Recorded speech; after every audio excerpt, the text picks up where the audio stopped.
এখন আমরা সবাই মিলে চলে এসেছি ওল্ড দীঘাতে, আর একটুখানি ঢেউ মানে জাস্ট পায়ে লাগাচ্ছি। আজকে তো চান করার মতো সময় নেই, খানিকক্ষণ এখানে টাইম পাস করবো, করে দিন আমরা হোটেলে যাবো। প্রচুর মজা হচ্ছে এখানে। ডাম্পু ছিল এটা প্রথম সমুদ্র দেখা, সমুদ্র দেখে তো ভীষণ হ্যাপি হয়ে গিয়েছিল। ও তো পারলে একেবারে নেমেই যায় ওই দিনই স্নান করতে, ওর বাবা ওকে চেপে ধরে রেখে দিয়েছিল। আর একটুখানি পা ভেজাতে গিয়েছিল, গিয়ে এত দূর চলে মানে এতটা গিয়েছিল যে ও প্রায় অর্ধেক প্রায় ভিজেই গিয়েছিল। আর 1 ঘন্টা এরমভাবে সমুদ্রে কাটানোর পর আমরা ফাইনাল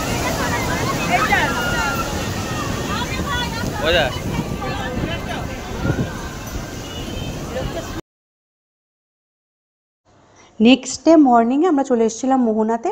আর এখানে এসে যেমন প্রচুর মাছের দোকান দেখলাম, সেরকম বিভিন্ন ধরনের মাছ দেখলাম। আর মাছগুলোর সাইজও ছিল বেশ বড় বড়। আমরা এখান থেকে কিছু মাছ কিনেও ছিলাম, আর মাছগুলোর দামগুলোও ছিল যথেষ্ট রিজনেবল।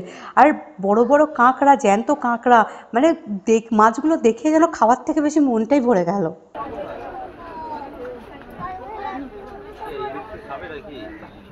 হ্যাঁ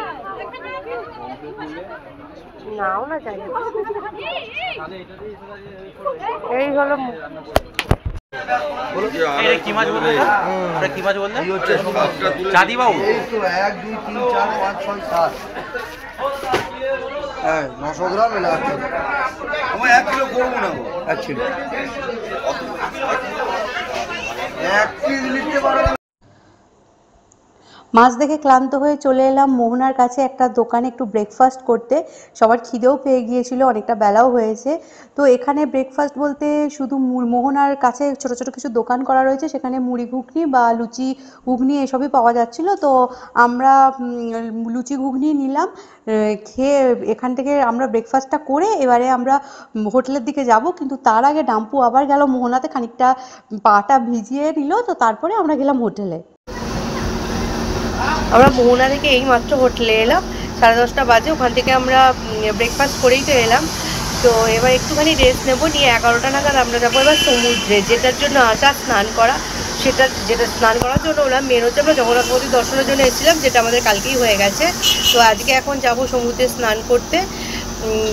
আর ডাম্পু এত করছে যে সমুদ্রে এলে একটু ভয় তো পাচ্ছেই না, দূরে দূরে চলে যাচ্ছে, কিছুতেই আসবে না। মোহনায় গিয়ে যে একটু নেমেছে জলে, কিছুতেই আসবে না উঠে। জোর করেই ওকে নিয়ে আসা হয়েছে। এখন সমানে ঘ্যান ঘ্যান ঘ্যান ঘ্যান করছে, একটু বসানো হয়েছে। বাইরে প্রচণ্ড রোদ, প্রচণ্ড রোদ। ওকে সেই জন্য ঘরে বসিয়ে রাখা হয়েছে খানিকক্ষণ। একটু পরেই আমরা বেরোবো, বেরিয়ে চান টান করে তারপরে আসবো। এবার তো সারাদিন বলতে খানিকটা টাইমে সমুদ্রের মধ্যেই কাটাবো। তারপরে বিকেলে ঢেউ সাগর আছে, আরও যা যাগুলো আছে সেগুলো দেখবো। ওই যখন চলে এসছে, ওই পালিয়ে এসছে, ঘরে বসে ছিল পালিয়ে এসছে। কোথায় গেছিলাম আমরা? কেমন সমুদ্রে চান করলাম বলে দে। স্নান করেছিস? হ্যাঁ করেছি তো। কোথায়? তো পা ভেজালি তো শুধু। এখন স্নান করতে যাবি তো? হ্যাঁ। আর তো কি ভয় লাগছে? না। তাহলে কি হচ্ছে? মজা লাগছে। মজা লাগছে? আরে হাত ছেড়ে ছেড়ে দিয়ে দৌড়ে চলে যাচ্ছে, একটুও ভয় পাচ্ছে না, তাই না বল? আর বাইরের রোদটা কেমন? ভালো। এখনো সবই ভালো লাগবে। স্কুল থেকে ফেরার সময় ওমা কি রোদ, ওমা কি রোদ, আর পাচ্ছি না। আর এখন রোদের মধ্যেই ওর ভালো লাগছে। যেতে হবে না সমুদ্রে স্নান করতে? কখন যাবি সমুদ্রে, কখন যাবি? 10:30টাতে। 10:30 বেজে গেছে। 10:30, সব টাইমই 10:30। 10:30 বেজে গেছে। তাহলে চলো একটু পরে যাবো, একটু পরে। ঠিক আছে, দেখি সমুদ্রে যাবো যখন ফোনটা নিয়ে যাবো কিনা। কেন ফোনটা রাখার মতো তো কেউ নেই, সবাই তো জলে নামবো। তাই ভাবছি যে ফোনটা নিয়ে যাবো না, ফোনটা বাড়িতে রেখেই যাবো এখানে হোটেলে। তো দেখি কি হয়। এই যে সামনে দিয়ে রাস্তাটা যাচ্ছে না, এইখানে পরপর টোটো। ওই সামনেও টোটো, আর ওই তো সামনেটাই হেলিপ্যাড, কালকেই বললাম। ওইখানে ওই জন্য টোটোটা সবসময় আমরা নামলেই পেয়ে যাচ্ছি, তাই খুব একটা অসুবিধা হচ্ছে না আমাদের যেতে। ওই জন্য এই টোটোটা পেয়ে যাচ্ছি বলে আমাদের খুব একটা যেতে অসুবিধা হচ্ছে না। কিন্তু এই স্নান করে ভিজে গায়ে এতটা আমাদের আসতে হবে ওই টোটো করে, এটাই যা সমস্যা। এর সামনে সি বিচের সামনে হোটেল পেলে যেটা সুবিধা হয়, কিন্তু এখন এইটাই অসুবিধা হবে, ভিজে গায়ে এখানে আসা, হোটেল অব্দি আসা, এটাই একটা সমস্যার জায়গা। আদারওয়াইজ হোটেলটা খুবই ভালো, জায়গাটাও খুবই ভালো, শান্তশিষ্ট। পড়ে যাবি, দেখছেন সমান এই ওপরটা উঠে পড়ছে, পড়ে যাবি। এবং কইস না, নিচে নামে দাঁড়া। চল ঘরে চল। না চলুন আমরা যাই সমুদ্রে, পরে আবার কথা হবে। যদি নিয়ে যাই ওখানে গিয়ে ভিডিও করবো, আর তা নাহলে এসে আবার কথা হবে। কি প্রচণ্ড ভিড় হয়েছে, খালি দেখুন কত লোক এসেছে সমুদ্রে স্নান করতে। তো আমরা ভিড় ঠেলে নেমে পড়লাম সমুদ্রে স্নান করতে। আর ডাম্পু তো ভীষণ মজা করেছে, প্রায় 2.5 ঘন্টা আমরা জলে ছিলাম। প্রচুর, শুধু ডাম্পু কেন, আমরা প্রত্যেকে প্রচুর মজা করেছি, প্রচুর স্নান করেছে।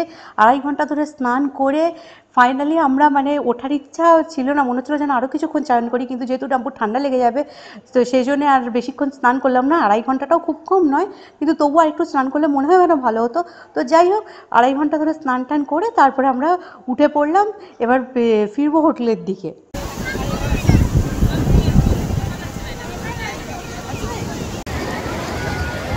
জাম্পু এদিকে দেখা।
বিকেল 5:30 বাজে আমরা বেরিয়ে পড়েছিলাম দু একটা জায়গা ঘোরার জন্য।